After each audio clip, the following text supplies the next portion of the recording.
Hi hello నమస్తే అందరికీ నా పేరు నరేష్. ఈ వీడియోలో రైతు భరోసాకు సంబంధించి లేటెస్ట్ వార్త. మనకి యాసంగి సీజన్ మొదలై 2 నెలలు దాటిపోతుంది. మనకి డిసెంబర్లోనే రైతు భరోసా విడుదల చేయాలన్నట్టు. తర్వాత సంక్రాంతి అన్నారు. తర్వాత మున్సిపల్ ఎన్నికలు అవగానే 17వ తారీఖున 9,000 కోట్లు విడుదల చేస్తున్నారు. స్వయంగా రేవంత్ రెడ్డి చెప్పిండు. అప్పుడు కొంతవరకు నమ్మిరన్నట్టు. మరి అంతకుముందు అయితే కొన్ని రోజులు టైం పాస్ చేసిరు. సాగు భూములకి రైతు భరోసా, శాటిలైట్ సర్వే అని కొన్ని రోజులు టైం పాస్ చేసిరు. మరి అట్లా కాదు, ఇప్పుడు అది పక్కన పెట్టాం, ఇప్పుడు అందరికి ఇస్తాం, మరి 9,000 కోట్లు వానాకాలంలో ఇచ్చినట్టు ఇస్తామని చెప్పారు. మనకు 17వ తారీఖు ఇస్తామని ప్రధాన పత్రికల మెయిన్ మీడియాలు అన్నింటిలో వార్తలు వస్తే నిజమే అనుకున్నాం. ఆశపడి ఎదురు చూసినాం. రైతులైతే రైతు భరోసా కోసం లేట్ అయినా ఇస్తారేమో అనుకున్నాం. కానీ ఎటువంటి ముచ్చట్లేదు. 17 తర్వాత ఎటువంటి సప్పులు లేదు. తర్వాత క్యాబినెట్ మీటింగ్ లో చర్చిస్తారని వార్తలు రకరకాలు వచ్చినాయి. క్యాబినెట్ మీటింగ్ లో మెయిన్ రైతు భరోసా చర్చించి విడుదల చేస్తారు. 23వ తారీఖు 24వ తారీఖు నుంచి రైతు భరోసా పడతాయి అని చెప్పుకుంటూ వచ్చారు. మరి క్యాబినెట్ మీటింగ్ రోజు మనం చూసినాం. ఆ రోజు ఎటువంటి రైతు భరోసా మీద ఊసే లేదు, ఎటువంటి మాట లేదు, ఎటువంటి మన మంత్రులు ప్రెస్ మీట్ పెట్టి కూడా ఎటువంటి ప్రకటన అయితే చేయలేదు రైతు భరోసా పైన కదా. మరి ఇప్పుడైతే ఆశలు అయితే వదులుకున్నారు రైతులు.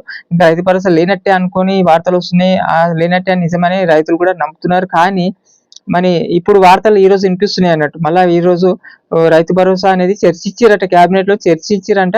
ఈ వారం 10 రోజుల్లో రైతు భరోసా విడుదల చేస్తారట. 9 రోజులు 9,000 కోట్లు వానాకాలం ఇచ్చారు కదా, అట్లనే ఇస్తారని ఆలోచన చేస్తారట.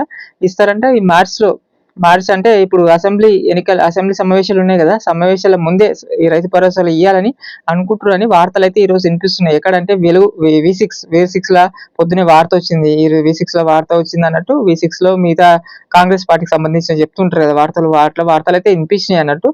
మరి ఇచ్చినా కూడా 3 నెలలు అయిపోతుంది. మరి నెక్స్ట్ వానాకాలం కూడా రావస్తుంది. మరి నేను అనుకుంటున్నది ఏంటంటే కంపల్సరీ ఇస్తారు. ఎందుకంటే రైతులలో చాలా నిరాశ, చాలా మంది తిట్టుకుంటున్నారు కాంగ్రెస్ ప్రభుత్వం పైన. చాలా వ్యతిరేకత ఆల్రెడీ వచ్చేసింది. ఒకవేళ రైతు భరోసా ఇచ్చినా ఏది ఇచ్చినా కూడా రేవంత్ రెడ్డి పైన కూడా చాలా మంది తెలంగాణ రైతాంగం మాత్రం చాలా వ్యతిరేకతనే ఉంది. రైతు బంధు విషయంలో చాలా ఇబ్బంది పెడుతుంది రైతుల్ని.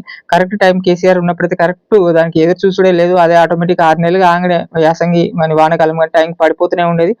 కొంచెం అటు ఇటుగా పడిపోతూనే ఉన్నాయి. ఎదురు చూసుడు లేదు. ఇప్పుడైతే ఎదురు చూసుడు కొన్ని రోజులు ఫస్ట్ మనకి వీళ్ళు ఇచ్చింది ఒకటేసారి కదా, వానాకాలంలో ఒకటేసారి ఇచ్చారు కరెక్ట్ 9,000 కోట్లు కరెక్ట్. అంతకుముందు పోయిన జనవరి అప్పుడైతే 3 ఎకరాలు 4 ఎకరాల వాళ్ళకే ఇచ్చారు వీళ్ళు. చాలా మందికి ఎగ్గొట్టేసారు అన్నట్టు. మళ్ళీ ఈసారి కూడా ప్లాన్ చేసిరు. మరి జెడ్పీటీసీ ఎంపీటీసీ ఎన్నికల ముందని అనుకున్నారు. మరి ఏమనుకున్నారో కానీ ఇప్పుడైతే ఇవ్వాలని అయితే అనుకుంటారట. ఈ అసెంబ్లీ వారం 10 రోజులు అనుకుందాం. వారం 10 రోజులు అయితే వెయిట్ చేద్దాం. మరి నేనైతే ఇస్తారేమో అనుకుంటున్నా. ఇలాంటి అప్డేట్స్ రైతాంగం పైన, రైతుల పైన, మిగతా సంక్షేమ పథకాల పైన, రాజకీయాల పైన వార్తలు విశ్లేషణ చెప్తుంటాను. ప్లీజ్ సబ్స్క్రైబ్ చేసుకోండి. మీ కామెంట్ కూడా చేయండి. రాష్ట్ర ప్రభుత్వం పైన, రేవంత్ రెడ్డి ప్రభుత్వం పైన ప్లీజ్ కామెంట్ కూడా చేయండి. Thank you.